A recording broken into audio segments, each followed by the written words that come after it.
దిన వాక్యము ద్వారాగా మీరందరూ కూడా క్రీస్తు దగ్గర నుంచి ఆయన మహిమలో దివ్యమైనటువంటి దేవుని యొక్క ఆశీర్వాదాలు, ఆత్మీయతను, మీ ఆత్మకు సరిపడినటువంటి సమృద్ధి, ఆత్మీయ జీవాన్ని, ఆహారాన్ని మీరు పరిపూర్ణంగా పొందుకోవాలని నేను ప్రేమతో కాంక్షిస్తూ ప్రభు నామం పేరిట మీ అందరికీ కూడా నా ప్రత్యేక శుభాహ్వానాన్ని, వందనాలు నేను మీకు తెలియచేస్తున్నాను. ప్రభు అయిన యేసుక్రీస్తు వారు ఆయన ప్రేమించినటువంటి ఈ సర్వలోకాన్ని కూడా దేవుడు లోకమును ఎంతో ప్రేమించనని వాక్యంలో రాయబడిన మాట. ప్రేమించి ఒక పవిత్రమైనటువంటి రక్షణ బంధముతో ప్రభు సర్వ మానవాళిని కూడా ఆయన తనలోనికి కట్టుకున్నాడు. ఏ రక్షణ బంధముతో ఆయన కట్టుకున్నాడు అనంటే, శిలువ రక్త సంబంధము ద్వారాగా దేవుడు మనందరినీ కూడా ఈరోజు ఆగమనం వరకు కూడా పుట్టుకొచ్చేటువంటి ప్రతి మానవునికి కూడా, విశ్వసించిన వారికి ఆయన శిలువ రక్తములో సంబంధాన్ని కలగజేసి ఆ బంధములో ఉన్నటువంటి రక్షణను దేవుడు వారికి అనుగ్రహించి, ఆయన యందు విశ్వాసం ఉంచినటువంటి వారెవ్వరూ కూడా నశించిపోక నిత్య జీవము పొందునట్లుగా దేవుడు తన పవిత్రమైనటువంటి రక్షణ బంధముతో ప్రభు మనలను బంధించి ఉంచారు. స్తోత్రం చెల్లించండి. కనుక ఈ లోకములో అత్యున్నతమైనటువంటి విలువైనటువంటి ఆ క్రీస్తు శిలువ రక్త సంబంధములో ఒకటై ఉన్న నా ఆత్మీయ సహోదరి సహోదరులు అందరికీ కూడా నా ప్రేమపూర్వకమైన వందనాలు నేను మీకు తెలియజేస్తున్నాను. ఈ దిన వాక్యం కొరకు యోనా గ్రంథాన్ని తెరచి ఉంచండి. దానిలో నుంచి ఒక 5 విషయాలు నేను మీతో ఈ దినము మాట్లాడాలని ప్రభు వాక్యాన్ని మీకు పంచి ఇవ్వాలని ఆశపడుతున్నాను. దేవుని బిడ్డలారా, యోనా అని అనగానే మనకు వెంటనే గుర్తొచ్చే కొన్ని ప్రసంగాలు ఏంటంటే, తప్పిపోయిన యోనా, పారిపోయిన యోనా, పిరుకోడైన యోనా, లేకపోతే దేవుని మాటను వినని యోనా, ఇలాగ రకరకాల వ్యాఖ్యానాలు, రకరకాలైనటువంటి ఎన్నో ప్రసంగాలు మనం విని ఉంటాం. అయితే హృదయపూర్వకంగా దేవుని వాక్యాన్ని మనం ధ్యానిస్తూ వెళితే, ఆధ్యాత్మికంగా క్రీస్తు కొరకు జీవించిన అనేక మంది భక్తులలో, ప్రవక్తలలో, రాజులలో, పడిపోయిన వారిలో, వెళ్ళనన్న వారిలో, చెడిపోయిన వారిలో కూడా కొన్ని ఉన్నతమైనటువంటి గుణాలు, మంచి లక్షణాలు మనం నేర్చుకోవడానికి వాటిలో కూడా చాలా విషయాలు దొరుకుతాయి. అందుకే క్రీస్తు ప్రభువారు కూడా ఆయన పోల్చవచ్చి వచ్చినప్పుడు యోనాను ఎగ్జాంపుల్గా తీసుకుని యోనానుతో ఆయనను పోల్చుకుని మాట్లాడిన సందర్భాలు కూడా బైబిల్లో ఉన్నాయి. మనం కూడా ఆధ్యాత్మిక విశ్వాస జీవితంలో ముందుకు వెళ్తున్నప్పుడు ఎలాగుండాలని ప్రభు చెప్పారంటే, పావురముల్లాగా నిష్కపటంగా ఉండండి అన్నాడు. పావురం అంటే పరిశుద్ధతకు సూచన. పావురం అంటే నోవాహు వాడలో నుంచి వెళ్ళి తిరిగి వచ్చినటువంటిది. పావురం అంటే యేసుక్రీస్తు ప్రభువారు 30వ ఏట బాప్తిస్మం పొందినప్పుడు పరిశుద్ధాత్ముడే ఆ రూపాన్ని ధరించి క్రీస్తు ప్రభు దగ్గరికి దిగి వచ్చిన రూపం అది. పావురంలాగా ఉండండి అని చెప్పాడు. వివేకములో దేన్ని పోల్చాడో తెలుసా? పావురం ఎక్కడా, పాము ఎక్కడా? పావురము పరిశుద్ధత అయితే అపవిత్రమైనది, సాతానుడికి గుర్తైనది, ఘటసర్పమైనది, ఆదిమ దంపతులను మోసం చేసినది. ప్రియులరా, ఇదిగో ప్రకటన గ్రంథంలో కూడా చూస్తున్నప్పుడు ఆదికాండం 1వ అధ్యాయం నుంచి ప్రకటన గ్రంథం వరకు కూడా అనేక సందర్భాల్లో సాతానుడికి గుర్తుగా పోల్చబడినటువంటిది పాము. అయితే పాములో నుంచి కూడా కొన్ని పాఠాలు మీరు నేర్చుకోవాలి, అందులో ఉన్న వివేకాన్ని మీరు నేర్చుకోండి అన్నాడు. అందుకే చాలా వాక్య విషయాలు నేను ప్రభు దగ్గర నేర్చుకుంటూ ఉన్నప్పుడు, మాట్లాడుతూ ఉన్నప్పుడు వాటిలో నుంచి కొన్ని సంగతులను దేవుని యొక్క మనస్సు కలిగి ఒక కోణంలో కాక మరొక కోణంలో చూడడం మొదలుపెట్టినప్పుడు ఎన్నో ఆధ్యాత్మిక ప్రసంగాలు దేవుడు నాకు అనుగ్రహిస్తూ వచ్చారు. ఎన్నో ఆధ్యాత్మిక ప్రసంగాలు. క్రిస్మస్లో యోసేపును గురించి, యోసేపులో ఉన్నటువంటి మంచి గుణాలను గురించి మాట్లాడుతూ వచ్చాను. అలాగే రూతు గ్రంథంలో నుంచి, అలాగే అనేక మంది వ్యక్తుల జీవితాల్లో నుంచి లోకము చూస్తున్నటువంటి రీతిగా కాక దైవికమైనటువంటి మనస్సు కలిగి అతనిలో ఉన్నటువంటి మంచి గుణాలను మనం పరిశీలన చేస్తూ ఆలోచన చేస్తూ వెళ్తే ఎన్నో అమూల్యమైన సత్యాలు మనకు కనబడతాయి. మనం ఒకటే విధానాన్ని చూసి దానిలోనే ఆలోచించడం వల్ల సమస్యలు, ఆ వ్యక్తిత్వం, ఆ వ్యక్తి యొక్క భావ వ్యక్తీకరణ ఒకే రకంగా మనకు అర్థమవుతాయి. ఈరోజు రక్షణ బంద్ అని రాఖీ పండుగని మనం జరుపుతాం. ఉదయం వచ్చేటప్పుడు ఎవరైనా న్యూస్ చూసారా? నిజామాబాద్లో జరిగినటువంటి ఒక భయంకరమైనటువంటి ఘోరమైనటువంటి ఘాతకం. మీరు ఇంటికి వెళ్ళిన తర్వాత మళ్ళీ చూడండి, ఎందుకంటే ఆ న్యూస్ ఈ రోజంతా కూడా రిపీట్ అవుతూనే ఉంటుంది. ఈరోజు జరిగినటువంటిది, ఈరోజు మార్నింగ్ ఇద్దరు మంచి స్నేహితులు ఉన్నారు, ఒక అమ్మాయి ఒక అబ్బాయి. వారిద్దరూ కలిసి చదువుకున్నారు. తర్వాత ఉద్యోగాల నిమిత్తం వారు మరలా తిరిగి హైదరాబాద్ పట్టణానికి వెళ్ళారు. అక్కడ కూడా చిన్నప్పటి నుంచి కలిసి ఉన్నవారు కనుక చాలా చక్కగా కలిసి తిరుగుతున్నారు. వాళ్ళిద్దరిది చాలా పవిత్రమైన బంధం, అన్నా చెల్లెళ్ళ బంధం. వాళ్ళిద్దరిది చాలా పవిత్రమైన బంధం, ఒక మంచి స్నేహ బంధం. వాళ్ళిద్దరూ కూడా అబ్బాయి గురించి అమ్మాయి రాసిన డైరీ, అమ్మాయి గురించి అబ్బాయి రాసిన డైరీ. ఇంత పవిత్రమైన చిన్నప్పటి నుంచి కలిసి ఉన్న రీతిని బట్టి వాళ్ళు కలిసి చక్కగా ఒక అన్నా చెల్లెళ్ళలాగా అన్యోన్యంగా ఒకరితో ఒకరి సమస్యలను పంచుకుంటూ ఎంతో అన్యోన్యంగా ఆప్యాయతగా తిరుగుతూ ఉన్నారంట. అయితే వీళ్ళిద్దరి యొక్క కలయిక, వీళ్ళిద్దరి యొక్క ఐక్యతను చూచి అనేక మంది పలు రకాలైనటువంటి పుకార్లు పుట్టిస్తున్నారంట. పలు రకాలుగా వీళ్ళిద్దరినీ కూడా భయంకరంగా మాట్లాడుతూ చుట్టుపక్కల ఉన్నటువంటి వాళ్ళు అనేక మంది వీళ్ళ మీద అనేకమైనటువంటి అభాండాలు వేయడం మొదలుపెట్టారంట. వీటన్నిటినీ తట్టుకోలేక ఈ రోజున ఉదయాన్న ఆ బిడ్డలిద్దరూ కూడా, ఆ అమ్మాయి పేరు వేదిక, అబ్బాయి పేరు ఏదో ఉంది, వీళ్ళిద్దరూ కూడా బలన్మరణానికి పాల్పడి ఇద్దరు కూడా ఆత్మహత్య చేసుకున్నారు. ఆత్మహత్య చేసుకుని వాళ్ళు రాసిన లేఖలోని సారాంశం ఏంటో తెలుసా? ఆ సూసైడ్ నోట్లో వాళ్ళు రాసిన అంశం ఏంటో తెలుసా? మేమిద్దరము కూడా స్వచ్ఛమైన ప్రేమతో అన్నా చెల్లెళ్ళుగా, నా కష్టం కలిగినప్పుడు, నా బాధ ఎవరికి చెప్పుకోలేనప్పుడు, అలాగే నన్ను ఒక అన్నగా తను ఎంతో ఆదరిస్తూ వచ్చాడు.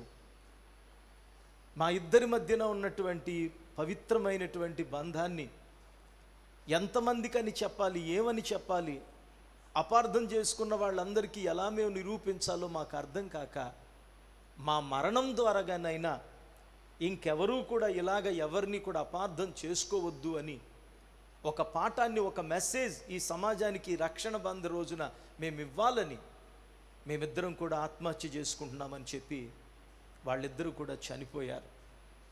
దాన్ని ఈ న్యూస్ ఛానల్ వాళ్ళు చాలా చక్కగా వివరిస్తారు కదా. వాళ్ళు వివరించిన విధానం ఎలాగుందో తెలుసా? వీళ్ళు చనిపోయారా, వీళ్ళని చంపేశారా అన్నాడు.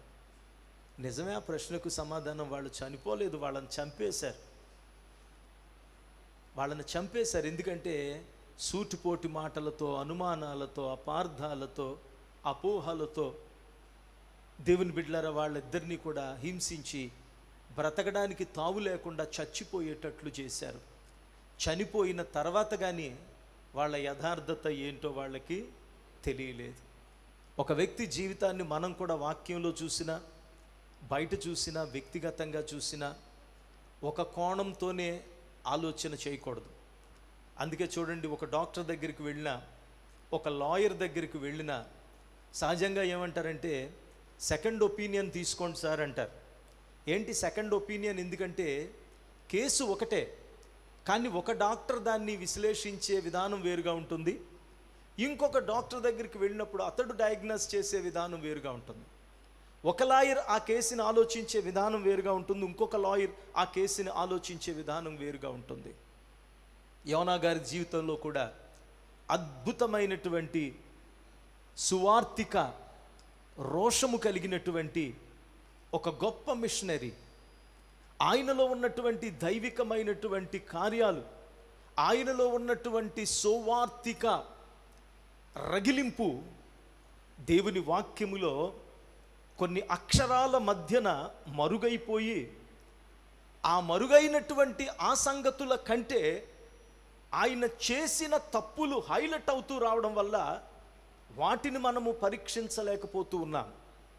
ప్రియ దేవుని బిడ్డలారా, దీన్ని మనం పరిగెడుతూ ఒక్కొక్క అక్షరాన్ని పరిశీలిస్తూ ఆయనలోనికి వెళ్ళి ఒక దైవజనుణ్ణి ఈ 48, 47 వచనాలలో, ఈ 4 అధ్యాయాలలో ఒక గొప్ప దైవజనుణ్ణి నేను వెతకాలి, ఒక గొప్ప ప్రవక్తను నేను వెతకాలి, ఒక గొప్ప సువార్తికుణ్ణి నేను వెతకాలి. ఎక్కడున్నాడు ఆయన? ఏ అక్షరాల మధ్యన ఉన్నాడు ఆయన? ఆయన లోపాలు నాకొద్దు, ఆయన వెళ్ళనన్నది నాకొద్దు, ఆయన చేయనన్నది నాకొద్దు, ఆయన పారిపోయింది ఆయన నాకొద్దు. ఆయనలో ఉన్నదేది? ఆయనలో ఉన్నదేది? ఇంత గొప్ప దైవజనుడే యెహోవా వాక్కు అమిత్తయి కుమారుడైన యోనాకు ప్రత్యక్షమై, అంటే దేవుడే యోనాకు ప్రత్యక్షమయ్యాడు, దేవుడే యోనాతో మాట్లాడాడు, దేవుడే యోనాను ఎన్నుకున్నాడు. అంటే యోనా ఎంత గొప్పవాడో కదా, దేవుడే కోరి ఏరి ఎన్నుకున్నాడు కదా, ఆయన వెంటపడ్డాడు కదా, ఆయన చేతే ఆ పని చేయించుకోవాలనుకున్నాడు కదా. యోనా కంటే గొప్పోళ్ళు లేరా? యోనా కంటే మంచోళ్ళు లేరా? యోనా కంటే తెలివైనోళ్ళు లేరా? యోనా కంటే నీతిమంతులు లేరా? యోనా కంటే చెప్పిన వెంటనే వెళ్ళేవారు లేరా? వెళ్ళనన్న యోనాయే దేవుడికి ఎందుకు కావాలి? ఒక్క యోనా కొరకు సముద్రములోనే తుఫానులు సృష్టిస్తావా? ఒక్క యోనా కొరకు తిమింగలానికి ఒక చేపకే నువ్వు ఆజ్ఞాపిస్తావా? ఏంటయ్యా యోనా అంటే నీకు? యోనా అంటే ఎంత ప్రేమ దేవునికి ఎందుకో? ఈయనలో ఏదో ఉంది, ఏదో ఉంది. ఆ యోనాలో ఉన్నదేంటో నేను తెలుసుకోవాలి అని యోనా జీవితాన్ని నువ్వు పరికించి చూడగలిగితే గనక, నా ప్రియా చెల్లి, తమ్ముడు, ఈరోజున అనేక సత్యాలు నీ జీవితంలో యోనా పాఠములో నుంచి నీ జీవితాన్ని ప్రభావితం చేయబోతున్నాయి. Praise the lord. నువ్వు విశ్వాసివైనా, నువ్వు సేవకుడు అయినా, నువ్వెవరివైనా, మనం ఏం చేస్తాం తెలుసా? ఒక తెల్లని గోడ మనం చూస్తే, ఒక వైట్ ప్యాంట్ షర్ట్ మనం వేసుకుని వస్తే, ఒక సూట్ వేసుకుని వస్తే, అరికాలు మొదలుకుని అతని సాక్సులు white, pant white, shirt white, blazer white, అన్నీ వైటే. ఇంత నల్లమచ్చ పడింది అనుకోండి, ఏంది చూస్తాం మనం? ఒక విశాలమైన తెల్లని గోడ మీద ఒక నల్లమచ్చ ఉందనుకోండి, దేన్ని చూస్తాం మనం? చుట్టూ ఉన్నటువంటి మైదానం అంత తెలుపు నీకు కనపడదా? చుట్టూ ఉన్న మైదానం అంత తెలుపు మీదకి నీ దృష్టి వెళ్ళదు. ఆ కనబడుతున్నటువంటి ఆ చుక్కనే నువ్వు చూస్తావు. యోనా గ్రంథంలో కూడా మన కళ్ళు, మన ప్రసంగాలు, మనం విన్న బోధలన్నీ కూడా తప్పిపోయాడు, పారిపోయాడు, పిరుకోడు. ఎరా యోనాలా పారిపోతున్నావా? యోనాలాగా పిరుకోడువి? మళ్ళీ ఆయన ఎగ్జాంపుల్గా తీసుకుని మనం ఎదటోళ్ళని మాట్లాడి సంబోధిస్తూ ఉంటాం. కానీ ఆ యోనాలో ఉన్నటువంటి దైవికమైన గుణాలు చాలా ఉన్నాయి. వాటన్నిటినీ చెప్పడానికి ఈ ప్రసంగం సరిపోదు, కానీ నేను చాలా సులువుగా, సింపుల్గా ఒక 5 విషయాలు మీతో చెప్పాలని ఆశపడుతున్నాను. అవి కూడా మర్మమైనటువంటి గొప్ప సంగతులు, మీరు తెలియలేనివి కాదు. సహజంగా యోనా గ్రంథాన్ని ఈ 4 అధ్యాయాలు చదివిన వారికి అసలు బైబిల్ రిఫరెన్సులు కూడా చూడకుండా నోట్లో నుంచి చెప్పగలిగినటువంటి సంగతులే నేను ఈరోజు మీకు చెప్పాలని ఆశపడుతున్నాను. ఎందుకంటే యోనాతో దేవుడు ఒక రక్షణ బంధనను ఆయన ఏర్పరుచుకున్నాడు. సహజంగా బైబిల్ గ్రంథంలో గొప్పవాళ్ళు, మంచి భక్తులు తప్పు చేసి ఆ తప్పు కొరకు దేవుని దగ్గర ఒప్పుకుని, దేవుని దగ్గర ఆ తప్పు కొరకు నువ్వు నన్ను ఆశీర్వదించే వరకు నేను నిన్ను విడిచిపెట్టనను, దేవా ఇదిగో నాకు నీ ఆశీర్వాదం కావాలి, నేను తప్పు చేశానని కన్నీళ్లు విడిచి తేలి ఆడునట్లుగా కన్నీళ్లు విడిచి దుఃఖపడి కృప పొందారు. కానీ యోనాలో ఉన్నటువంటి స్పెషల్ ఏంటో తెలుసా?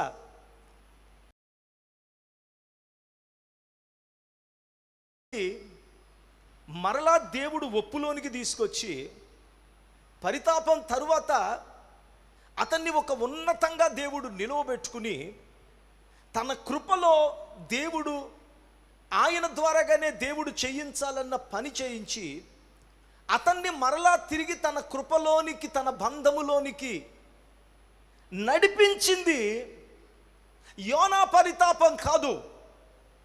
యోనా పరితాపం కాదు, దేవుడే యోనాకు ఆ పరితాపం కలుగునట్లుగా ఆయనే యోనా పక్షంగా అన్ని చేసుకున్నాడు. స్తోత్రం చెప్పండి. ఈ మాట వింటుంటే మీకు అదిరిపోవాలండి హృదయం. అంటే దేవుడు మనల్ని ఇష్టపడితే, దేవునికి మన హృదయం ఇష్టంగా మనం పెట్టుకుంటే, మనం దూరం అయిపోతున్న ఆయన వెనక్కి లాక్కుంటాడు, మనం తొలగిపోతున్న ఆయన సరి చేసుకుంటాడు. ఎందుకంటే ఆయనకు మనం కావాలి, మనల్ని ఆయన ప్రేమిస్తున్నాడు అని అనుకున్నప్పుడు, నువ్వు వెళుతున్న మార్గం సరైనది కాదు, నువ్వు ఇది చెయ్యాలి, నువ్వు ఇలా చెయ్యాలి, నువ్వు నా కొరకు బ్రతకాలి అని అనుకున్నప్పుడు దేవుడు అతని చుట్టూ పరిస్థితుల ద్వారాగా దేవుడు అతన్ని ఆకర్షించుకుని అతని చుట్టూ కొన్ని పరిస్థితులను కలగజేసి తిరిగి ఆయన తట్టు తిరిగేటట్లుగా, తిరిగి ఆయన పని చేసేటట్లుగా, తిరిగి ఆయన కొరకు జీవించేటట్లుగా దేవుడే ఏర్పరుచుకుంటాడు. ఎంత అద్భుతమైనటువంటి దేవుడు. అందుకనే ప్రియులరా, ఈ యేసుతో మనకున్నటువంటి బంధం, ఈ రక్షణ బంధం మనం పదిలంగా మనం కాపాడుకుంటూ, మనం ప్రభు చేతుల్లో మనం ఉంటే గనక, చిన్న గొర్రె పిల్లలాగా మనం ఒదిగిపోతే గనక ఆయనే ఎక్కడికి నడిపించాలో, ఒకవేళ కొన్ని తుంట్ర గొర్రెలు, కొన్ని తెలియని గొర్రెలు త్రోవ తప్పిపోతుంటే, పొదల్లోనికి వెళ్ళిపోతుంటే, చిక్కుబడిపోతుంటే, ఆయనే తన దుడ్డు కర్ర, ఆయనే తన దండమును తీసి, ఆయనే ఆ గొర్రె పిల్లను బయటికి లాగి, ఆయనే ఆ గొర్రె పిల్ల గాయాలను కట్టి, ఆయనే ఆ గొర్రె పిల్లను భుజాన్న మోసుకుని, నేను గొర్రెలకు మంచి కాపరిని అని ప్రభు చెబుతాడు. అందుకే ఎప్పుడైనా మీరు గొర్రెల కాపరులను చూడండి, ఏ గొర్రెల కాపరి భుజం మీద అయినా ఒక గాయపడిన గొర్రె పిల్ల ఉంటుంది. ఏ గొర్రెల కాపరినైనా చూడండి, అతని దగ్గర ఒక దుడ్డు కర్ర, ఒక కొంకె కర్ర ఒకటి ఉంటుంది. ఎందుకో తెలుసా? ఈ పొదల్లో చిక్కుపడిన గొర్రె పిల్లను మెడలో ఆ కర్ర వేసి బయటికి లాగడానికి, దాని గాయాలు కట్టడానికి, దాన్ని మోయడానికి. నువ్వు చింతపడద్దు చెల్లి, తమ్ముడు, నానా, నువ్వు చింతపడక్కల పని లేదు.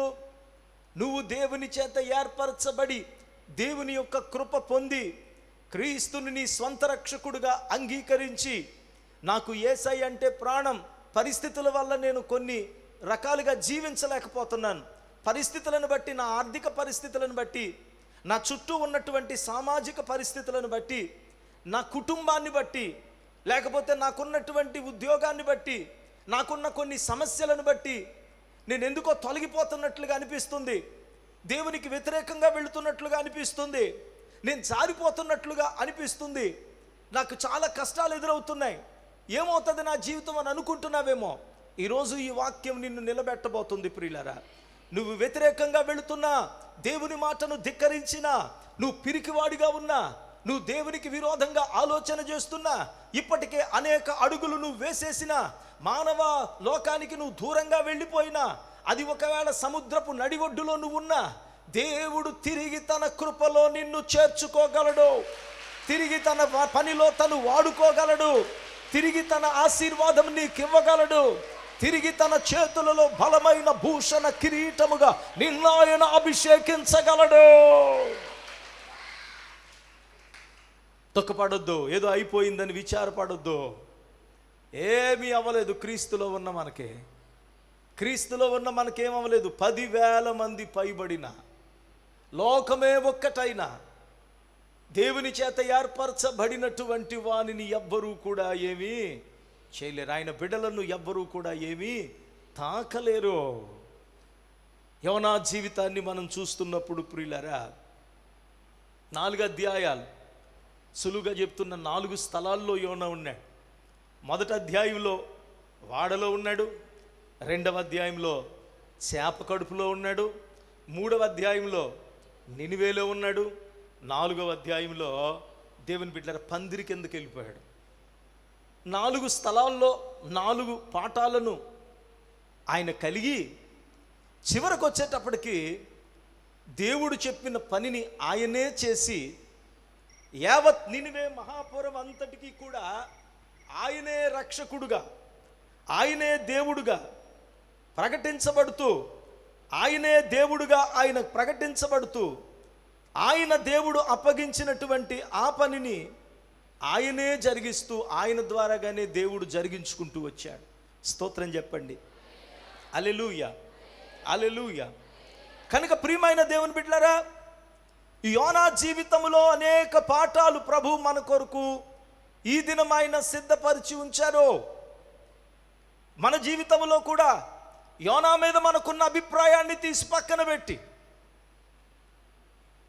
యోనాలో ఉన్నటువంటి సద్గుణ లక్షణాలు, ఆయనలో ఉన్నటువంటి దైవికమైన రోషం మనం కూడా కలిగి ఉండడానికి మనం ఈ రోజున ఒక మంచి సహృదయముతో వింటే దేవుని వాక్యాన్ని, ముందు ఎంత వాక్యం వినాలన్నా ఆయన మీద మీకున్నటువంటి అభిప్రాయం మారితేనే ఈ వాక్యం మీలో పనిచేయగలుగుతారు. అభిప్రాయాన్ని మార్చుకోవాలి. యోనా మామూలోడు కాదండి. చిన్న మాట చూపెడతాను. 2వ అధ్యాయంలో యోనా గ్రంథాన్ని మీరు చూస్తే కూపములో నుండి 7వ వచనము, ప్రాణము నాలో మూర్ఛిల్లగా నేను యెహోవాను జ్ఞాపకము చేసుకుంటుని, నీ పరిశుద్ధాలయములోనికి నీ యొద్దకు నా మనవి వచ్చెను. అసత్య దేవతల యందు లక్ష్యముంచు వారు తమ కృపాధారమును విసర్జింతురు. ఏంటండి ఈ మాట? కోపములో ఉండి మూర్ఛిల్లగా, చీకటే నాకు బంధువర్గమాయను, పాతాళపు ఊరులు నన్ను అలుముకొని ఉన్నాయి, ఒక మత్స్యము యొక్క గర్భములో చీకటిలో ఆ నీచు ఆ నాసు వాసన మధ్యన, అననుకూలతల మధ్యన దేవుని సన్నిధానములో ప్రార్థిస్తూ ఏమని ప్రార్థించాలో తెలుసా? దేవా, నేను ఇక చివరిలో ఉన్నాను, నన్ను కాపాడవా, నన్ను రక్షించవా. హాస్పిటల్లో అడ్మిట్ చేశారు, ఈ హాస్పిటల్ కాదన్నారు, పెద్ద హాస్పిటల్కి అన్నారు, అక్కడ కాదు ఇంకా పెద్ద హాస్పిటల్కి అన్నారు, ఒక సూపర్ స్పెషాలిటీ హాస్పిటల్లోకి వెళ్ళిపోయావు నువ్వు. అరే మామూలుగా కుదరదండి, ఆక్సిజన్ ఇవ్వాలన్నారు, ఆక్సిజన్ సరిపోదండి, వెంటిలేటర్ మీద పెట్టాలన్నారు, నువ్వు కాన్షియస్లో ఉన్నావు, వెంటిలేటర్ మీద ఉన్నావు. అప్పుడు నీ దగ్గరికి వచ్చినప్పుడు నువ్వు ప్రార్థన చేసుకోవమ్మా అని చెప్తే, అన్య దేవతల యందు లక్ష్యం ఉంచిన వారు ఇదిగో వాళ్ళు కృపాధారాన్ని పోగొట్టుకుంటారు అని ప్రార్థన చేస్తావా? ఏమని ప్రార్థన చేస్తావు? ప్రభువా, నన్ను బ్రతికించవా, నా పాపములను క్షమించవా, దేవా నన్ను కాపాడవా. అంటే నీ హృదయములో బ్రతకాలని ఆశ ఉంది గనుక ఆ బ్రతకడం కొరకే ప్రార్థన చేస్తావు, ఆ బ్రతకడం కొరకే నువ్వు ప్రార్థన చేస్తావు. చావు బ్రతుకుల మధ్యన అంధకారములోనికి వెళ్ళిపోయిన ఈ వ్యక్తి, బ్రతుకుతాడో లేదో తెలియని ఈ వ్యక్తి, ఇదే నాకు ఆఖరు అనుకుని చివరి నిమిషాల్లో ఉన్న ఈ వ్యక్తి ఆ చీకటిలో ప్రార్థన చేస్తూ చివరి నిమిషంలో చివరి ప్రార్థన చేస్తూ ఏమంటున్నాడు తెలుసా? దేవుని సువార్త కొరకైన, ఆత్మల రక్షణ కొరకైన విజ్ఞాపనము చేస్తున్నాడు. బా, దేవునికి స్తోత్రం చెల్లించండి. అంటే లోపల ఎంత రోషం ఉంది. సంసోను పాపమే చేశాడు, అందుకు మరణం వచ్చింది, ఇక చనిపోతున్నాడు, చాలు తనకు తెలుసు నేను చనిపోతానని. కానీ చివరేమన్నాడు తెలుసా? ఎన్నో పోరాటాలు చేసి ఫిలిస్తీన్లందరినీ కూడా మట్టి కరిపించాను, పోయే ముందు చివరి నిమిషంలో ఒక్కసారి నన్ను బలపరచు ప్రభువా, ఇంకొంతమందిని చంపేస్తానన్నాడు. అంటే తన లోపల ఏముంది? దైవికమైనటువంటి రోషం, దేవుని సేవ కొరకైనటువంటి రోషం, దేవుని సువార్త కొరకైనటువంటి తపన ఆయన హృదయములో అణువణువున ఉన్నట్లుగా మనం ఇక్కడ గుర్తిస్తూ ఉన్నాం. అంత మాత్రమే కాదు, వాడలోనికి వెళ్ళిన తర్వాత కొన్ని తప్పిదాలు చేసి పారిపోయి దిగువకు వెళ్ళి ఇలాగేలా కొన్ని కార్యాలు చేసిన తర్వాత వాడలో ఉన్న వాళ్ళందరూ చీటీలు వేసి అందరినీ కూడా చంపేస్తూ ఉంటే, నీటిలో పడేద్దామని నిర్ణయించుకుంటుంటే ఏమన్నాడండి? ఆ తప్పు చేసినది నేనే, నా దేవుడి వల్లే ఇదంతా జరిగింది, నా దేవుడే మీ అందరికీ శిక్ష తీసుకొచ్చాడు, నేను చేసిన తప్పు వల్లే ఆకాశాన్ని మీద సముద్రం మీద తుఫానును సృష్టించింది నా దేవుడే, నన్నెత్తి పడేయండి. గుండె ధైర్యం ఉండాలి ఇలాంటి మాటలు చెప్పడానికే. పారిపోయినోడా, పిరుకోడా, చేతగానోడా, దాక్కున్నోడా, ఏమనుకున్నావు యోనా అంటే? ప్రియమైన సోదరి సోదరుడు, అందుకే చాలా జాగ్రత్తగా మనం వివేచించి చూస్తే రోజులన్నీ ఒకేలాగా ఉండవు. వారు మరలా దేవుడు బలపరిచే రోజు, నిరూపణ అయ్యే రోజు దేవుడు ప్రతి వ్యక్తి జీవితంలో కూడా బైబిల్లో అందరికీ దేవుడు అనుగ్రహించాడు. అలాగ యోనా జీవితంలో కూడా దేవుడు పరితాపానికి ముందు, పరితాపం తరువాత ఈ రెండిటిని కంపేర్ చేసి ఒక 5 సంగతులు సులువుగా మీతో పంచుకుంటాను. జాగ్రత్తగా మనం విందాం. ఒకటి, ప్రియులరా, యోనా ప్రభు తనకు అప్పగించిన పనికి వెళ్ళక ముందు నినివేకి వెళ్ళమని దేవుడు చెప్తే తర్షీషుకు వెళ్ళే వాడను తీసుకుని అందులోనికి వెళ్ళి ఒక గొప్ప తుఫాను తన గురించి దేవుడు సృష్టించి ఆ తుఫానులో వాడంతా కూడా మునిగిపోతూ ఉంటే, ప్రియులరా, ఆ వాడలో ఉన్నటువంటి వాళ్ళందరూ కూడా మీ మీ ఇష్ట దైవాలకు ప్రార్థన చేయండి, మనం మునిగిపోబోతున్నాం, వాడ గనక మునిగిపోతే వాడలో ఉన్న వాళ్ళందరూ కూడా మన ప్రాణాలు కోల్పోవలసి వస్తుంది, వెంటనే మీ ప్రార్థన ధూపం వేయండి, ప్రభు సన్నిధానములో విజ్ఞాపనలు చేయండి, మీ మీ ఇష్ట దైవాలకు. అనేక మంది రకరకాలైన మనుషులు ఉన్నారు గనక మీరెవరిని కొలుస్తారో, ఎవరిని పిలుస్తారో, మీ దేవతలకు, మీ దేవుళ్లకు మీరు విజ్ఞాపన ప్రార్థనలు చేయండి అని చెప్పి నావికుడు ఆజ్ఞ ఇచ్చాడు. వాడలో ఉన్న ప్రతి మానవుడు కూడా ప్రార్థనలు చేస్తున్నారు, ప్రాణభయముతో ప్రార్థన చేస్తున్నారు, బ్రతకాలని ప్రార్థన చేస్తున్నారు, తుఫానును సద్దనచమని ప్రార్థన చేస్తున్నారు. ఒక్కగాని ఒక్కడు యోనా, అసలైన ఆ తుఫానుకు కారకుడైన యోనా, ఆ తుఫానును అనుమతించినటువంటి దేవుని ప్రవక్త అయినటువంటి యోనా మాత్రం వాడ దిగువ భాగములోనికి వెళ్ళి ఏం చేశాడంట? నిద్రపోయాడు. డాక్టర్ బి రవికుమార్, మేలుకొలుపు స్వరము, Emmanuel healing home ministries, 2nd Street, Gandhinagar, Nidadavol, west Godavari district, Andhra Pradesh. Our PIN code 534301. Our email ID melukolupuswaramu@gmail.com. Our cell number 7675988763. మా చిరునామా డాక్టర్ బి రవికుమార్, మేలుకొలుపు స్వరము, ఇమ్మానుయేలు స్వస్థత గృహ పరిచర్యలు, గాంధీనగర్ 2వ వీధి, నిడదవోలు, పశ్చిమ గోదావరి జిల్లా, ఆంధ్రప్రదేశ్. మా పిన్ కోడ్ 534301. మా ఇమెయిల్ ఐడి melukolupuswaramu@gmail.com. మా సెల్ నెంబర్ 7675988768.